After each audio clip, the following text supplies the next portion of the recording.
Bonsoir tout le monde, voici la suite de cette vidéo du Tohubohu, ce chaos perpétuel qui date depuis la création et au-delà. Et je viens donc vous parler,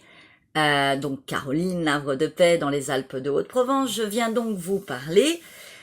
de ce chaos qui peut apporter du positif. Et même quand on est dans les grandes vagues émotionnelles de notre vie, quand on vit des choses atroces, des choses très dures, ou qu'on est confronté à ses propres animaux intérieurs et qu'on déverse des malfaçons de notre être, colère, ego, possession et diverses, je dirais, miroirs d'expression humaine dans nos animalités, et vous dire que oui, c'est possible d'atteindre une forme d'équilibre dans un déséquilibre dans ce monde de l'impermanence quand on accepte de plus être dans la dualité de notre être. Ce qui veut dire accepter nos polarités internes, comme je vous l'ai dit, masculines, féminines, mais aussi nos malfaçons et aussi nos qualités, nos vertus, et d'accepter aussi ce monde tel qu'il est, dans l'expression de la création qui est de vivre ces chaos à différentes formes dans nos parties de notre vie et d'expérimenter le malin dans ce monde de la matière,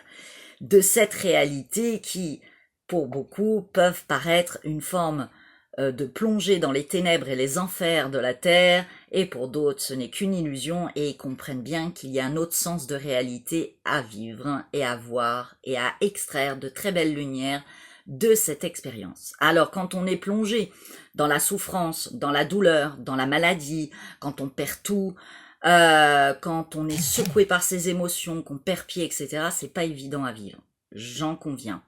Mais comme je vous l'ai expliqué, cette création où il y a un tohu-bohu, c'est cette expression qu'on retient en français, elle vient nous dire que le tohu, où on y a déposé le malin, et le bohu, où on a déposé la paix, le shalom,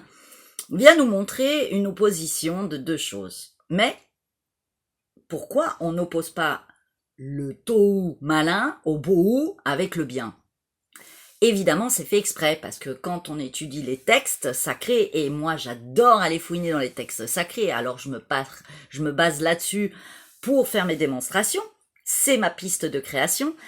et j'aime aller extraire des sods, des secrets, et des pistes d'introspection et d'analyse, de compréhension de notre concret dans ce monde. Eh bien, tout simplement, pourquoi nous n'avons pas le mal en face du bien, et que nous avons le shalom et la paix ? Ce qui veut dire que l'opposé du mal est la paix.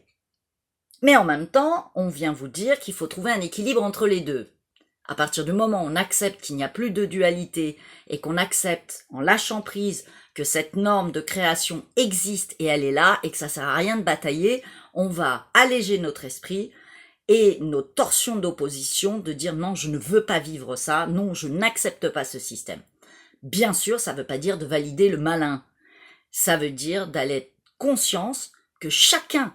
a sa propre personnalité interne avec des animaux sauvages, donc avec du malin, qu'on exploite régulièrement et qu'on alimente consciemment ou inconsciemment, qu'on crée nous-mêmes des chaos, et que c'est l'ensemble de ces chaos qui distordent cet espace-temps et qui alimentent ce tohu-bohu, mais surtout ce tohu que nous expérimentons dans la matière. Mais où est le bien ? Et où est la notion d'amour dans ce cas-là ? Si nous avons d'un côté le malin et de l'autre côté le shalom, où est le bien ? Eh bien, comme dans toute symphonie, quand il manque quelque chose, une petite précision de note, un instrument dans une grande symphonie, on le ressent et on le voit. Donc, ce qui veut dire que tout ceci est orchestré et que chaque chose est à sa juste place pour l'harmonie du tout, pour la symphonie de ce plan divin que nous expérimentons dans cette terre, qu'on ait cette conscience ou pas, et que donc le bien fait partie de cette harmonie. Donc c'est l'ensemble du tohu-bohu qui est le bien. Donc c'est là la direction. Le bien